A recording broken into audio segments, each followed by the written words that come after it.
আমাদের মাঝে রেলি পরবর্তী সমাপ্ত ঘোষণা করবেন আজকের এই রেলে সম্মানিত সঞ্চালক এবং সাবেক টাঙ্গাইল ইউনিয়নের চেয়ারম্যান বিএনপির মুন্সিগঞ্জ জেলা আহ্বায়ক কমিটির অন্যতম সদস্য ইসহাক আলী চেয়ারম্যান।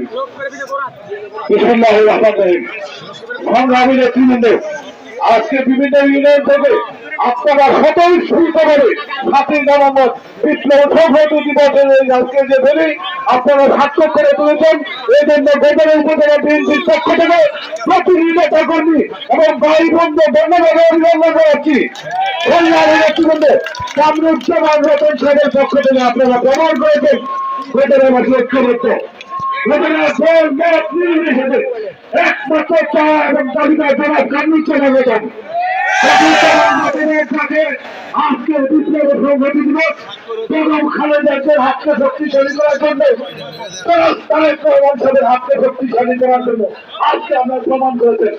ধন্যবাদ জানাই বিভিন্ন ইউনিয়ন থেকে নেতৃবৃন্দ আপনার যারা আসছেন, সিনিয়র বক্তব্য থেকে ধন্যবাদ জানাই পুলিশ প্রশাসনের বাইরা আমাদের আজকে আইন শৃঙ্খলা রক্ষাকারী বাহিনীর বিভিন্ন পর্যায়ে